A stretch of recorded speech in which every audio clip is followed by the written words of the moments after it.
ஒரு நடிகரா பாத்தீங்கன்னா இந்த ஜனநாயகன் பட சென்சார் வழக்கு எப்படி பாக்குறீங்க? அதாவது நான் ஒரு திரைப்பட நடிகரா நான் ஏற்கனவே சொன்னதான், சென்சார் போர்டுங்கிறது இன்றைக்கு எப்படி வந்து சிபிஐ, இது அமலாக்கத்துறை, வருமான வரித்துறை, இப்படி ஒவ்வொரு துறைகளையும் வந்து மத்திய அரசு ஒன்றிய அரசு கையில எடுத்து எப்படி அவர்களுக்கான ஒரு கம்பெனியா அதை எப்படி மாத்திக்கிட்டு இருக்கு, மன்னாரன் கோ கம்பெனி மாதிரி மாத்திக்கிட்டு இருக்காங்களோ அந்த மாதிரி இப்ப சென்சார் போர்டையும் மன்னாரன் கோவா மாத்திட்டாங்க. சோ அவங்களுக்கு சாதகமாக இப்போ இதே கேரளாவில் படம் வருது, இதை விட வன்மையான படங்கள் வருது. ஹிந்தியில எவ்வளவு படம், வெறும் சாமி படமா எடுத்துக்கிட்டு இருக்கிறாங்க. எல்லாம் கூடாதான், எல்லாம் புராண கதை தான், எல்லாம் கதை தான், எதுவுமே உண்மை இல்லை. அதுக்கு என்ன ஆதாரம் இருக்கு? எந்த ஆதாரத்தின் அடிப்படையில நீங்க சொல்றீங்க? நீங்க சொல்ற கதையெல்லாம் நாங்க கேட்கணும்னு நினைக்கிறீங்க?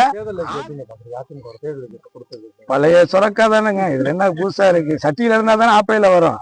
அம்மாவும் தேர்தலுக்கு கொடுத்திருக்கிறாங்க, நம்ம பார்த்திருக்கிறோம். அதனால இன்றைக்கு மக்கள் திட்டங்கள் என்பது குறிப்பாக நான் மிகைப்படுத்தியோ இல்லை வேற ஒரு இதுக்காக நான் சொல்லலை. இன்றைக்கு ஒட்டுமொத்த இந்தியாவிலேயே மக்களுக்கான திட்டங்கள், புது புது திட்டங்களை மிக தைரியமாக மத்திய அரசினுடைய ஒன்றிய அரசினுடைய நிதிகளை கூட எதிர்பார்க்காமல் மாநில வருமானத்திலே இருந்து மகத்தான திட்டங்களை, மக்களுக்கான திட்டத்தை ஒவ்வொரு நாளும் செயல்படுத்தி கொண்டிருக்கக்கூடியவர் மாண்புமிகு தமிழக முதலமைச்சர் அண்ணன் ஸ்டாலின் அவர்கள். ஆகவே அவருடைய திட்டங்கள் மக்களிடத்திலே சென்றடைஞ்சிருக்குது, சென்றுகிட்டே இருக்கு. இன்னும் தொடர்ச்சியாக கோரிக்கை வைத்த திட்டங்களை விட மக்கள் எதிர்பார்க்காத திட்டங்களை எல்லாம் கொடுத்து, இப்ப குறிப்பாக இப்ப பென்ஷன் தொகைகள் எல்லாம் அறிவித்த திட்டங்கள், இப்படி நம்ம சொல்லிட்டே இருக்கலாம்.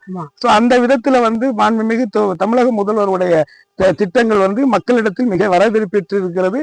அதே நேரத்தில் வரக்கூடிய தேர்தலுக்கான அவருடைய தேர்தல் அறிக்கைகளும் தேர்தல் திட்டங்கள் வந்து மிக பிரமாதமாக இந்தியாவை உற்று நோக்கக்கூடிய ஒரு அறிக்கையாக அது இருக்குன்னு நான் நம்புறேன். மாநிலத்துக்கும் ஆளுநருக்கும் மோதல் போக்கு என்பது ஒரு திட்டமிட்ட முயற்சியை பாக்குறது வானதி சொல்லிருக்காங்க.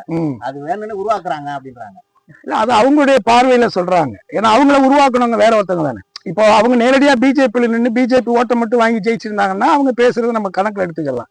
அவங்க இன்னொருத்த முதுகில் ஏறி வந்தவங்க தானே. அது என்னையும் அப்படி கூட எடுத்துக்கலாம்ல. இப்ப நான் என்ன புலி சின்னத்துல நின்று ஜெயிச்சேன், நான் ரெட்டையில நின்று தானே ஜெயிச்சேன். அதனால நமக்கு எல்லாருக்குமே தெரியும், ஒட்டுமொத்தமாக மத்திய அரசு ஒன்றிய அரசு வந்து திட்டமிட்டு ஆளுநர்களை வைத்து மாநில அரசை செயல்பட விடாமல் முடக்கக்கூடிய செயலை, அதுலயும் குறிப்பாக இங்க பாத்தீங்கன்னா ஒண்ணு இல்லைங்க, ஒட்டுமொத்த தமிழர்களை அரசியலுக்கு அப்பாற்பட்டு உன்னை யோசிச்சு பாருங்க செயல்படுறாங்க. அதிமுக பொதுச் செயலாளர் வந்து தவறான செய்தியை வாசிக்க மாட்டேன் தான் ஆளுநர் கூறினாரு தவிர, இப்படி முதலமைச்சருக்கு எப்படி முன்கூட்டியே தெரியும் ஆளுநர் இப்படி செயல்படுறாரு, எப்படி முதலமைச்சருக்கு தெரியும் என்ற கேள்வி எழுப்பிட்டாரு அதிமுக பொதுச் செயலாளர். புரியல, அவர் விடுங்க, அவரை பத்தி என்னங்க பேசுறது? அது வந்து ஒண்ணு தெரிஞ்சுக்கங்க, உன்னை உருவாக்குனவனுக்கு தான் வழி தெரியும். இந்த கட்சியை உருவாக்கியது புரட்சி தலைவர், இந்த கட்சியை வழிநடத்தினவர் புரட்சி தலைவி அம்மா. அவங்க ரெண்டு பேரும் உழைச்சி உருவாக்கி கொடுத்தது இன்னைக்கு எந்த நாசமான ஒரு நிலைமையில, மோசமான ஒரு நிலைமையில கொண்டாந்து வச்சிருக்கிறாரு எடப்பாடிங்கிறது உலகத்துக்கே தெரிஞ்சது. சோ அவர்கள்லாம் என்ன பேசுறதுக்கு என்ன, அவர்கள்லாம் விடுங்க. காசி தமிழ்ச்சங்கம் வந்து காசி தமிழ்ச்சங்கம், நீங்க வந்து மத்திய அரசு வந்து தமிழுக்கு ஒதுக்குன்னு சொல்றீங்க. பட் காசி தமிழ்ச்சங்கம் 4.0 அப்படிலாம் கொண்டு போயிட்டு இருக்காங்க. இல்ல இதுல நீங்க ஒண்ணு புரிஞ்சுக்கு எதிரானவர்கள் அல்ல, இந்துத்துவாக்கு எதிரானவர்கள், அவ்வளவுதான். நான் கூட்டணி எல்லாம் என்னென்ன, நமக்கு மாண்புமிகு தமிழக முதல்வருடைய ஆட்சி நல்லாட்சி நடக்குது, இந்த ஆட்சி தொடரணும். இன்னொன்னு, பாஜக RSS போன்ற சங்பரிவார கூட்டத்துக்கிட்ட இருந்து இந்த தமிழ்நாட்டை காப்பாத்துறதுக்கான தைரியம் இன்னைக்கு இருக்கக்கூடிய ஒரே தலைவர் மாண்புமிகு தமிழக முதல்வர் ஸ்டாலின் மட்டும்தான். மும்பையில 30 ஆண்டு காலம் நீங்க போட்டியிட கொடுத்தா போட்டியிடுவேன்.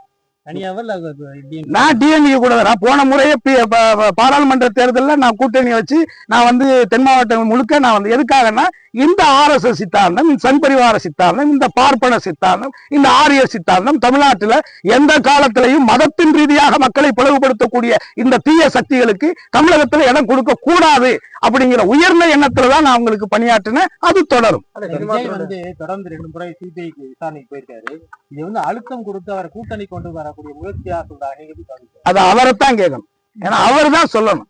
எதுக்குமே வாயை திறக்க மாட்டேன்னா அப்புறம் என்னத்துக்கு? டப்பிங்ல மட்டும்தான் பேசுவேன்னா இது என்னது இது? அப்போ 30 ஆண்டு காலம் வந்து மும்பை மாநகராட்சி வந்து சிவசேனா கையில இருந்தது, இப்ப பிஜேபி கைக்கு போயிருக்குது. திருவனந்தபுரத்துக்கு அப்புறம் அது ரொம்ப பெருசா பார்க்கப்படுது. அது எப்படி? இல்ல, உங்களுக்கு பிரித்தாலும் சூழ்ச்சிங்கிறதானே பாஜகனுடைய செயல் திட்டமே. RSS உடைய சித்தாந்தம் என்ன? ஒட்டுமொத்தமாக வெள்ளையர்களிடத்தில இருந்து இந்த இந்தியாவை மீட்டெடுப்பதற்கு எத்தனையோ லட்சம் மக்கள் வந்து பலியானாங்க. இந்த RSS அதுக்காக ஒரு நெகத்தை கூட கிள்ளி போடல. இன்னைக்கு இருக்கக்கூடிய இந்த பிஜேபியோ RSSஓ இந்த தேசத்துடைய விடுதலைக்காக போராடினாங்களா? இதே சுபாஷ் சந்திர போஸ் ஐஎன்ஏ ஆரம்பிச்சு இந்தியாவை வெளியேற்று மீட்டெடுக்கிறதுக்கு வரும்பொழுது குறுக்கு வழியில உள்ள புந்து கலெக்டா பண்ண கூட்டம் தானங்க இந்த கூட்டம், இல்லைன்னு சொல்ல முடியுமா? சவர்கர் என்ன பண்ணாரு, என்ன தியாகம் பண்ணாரு இந்த இந்த மண்ணுக்காக? மன்னிப்பு கடிதம் கொடுத்தவர் தானே அவரு. ஆக இது அந்த கட்சிய அவங்களுக்குள்ள உள்ள பூந்து அவங்களை ரெண்டா உடைச்சு அதுல இருந்து ஒருத்தனை வெளியில தூக்கி இப்படி ஒவ்வொரு மாநிலத்திலையும் இருக்கக்கூடிய மாநிலத்தினுடைய பலமாக இருக்கக்கூடிய கட்சிகளை சூழ்ச்சியின் மூலமாக உடைச்சு அவங்களுக்கு பண ஆசை, அந்த ஆசை, இந்த ஆசை, எல்லா ஆசையும் தூண்டி விட்டு அது மூலமா குளிர்காயிறாங்க. இங்க பாருங்க, நாங்க எல்லாம் நம்ம குறிப்பா தமிழ்நாட்டுல நாங்க மூவேந்தர்களே பார்த்தவங்க.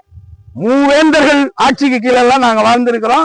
நாங்க ஒண்ணு சாதாரண ஆளுங்க கிடையாது. நீ என்ன தில்லாலங்கடி போட்டாலும் உங்க செல்ஃப் இங்க எடுபடாது.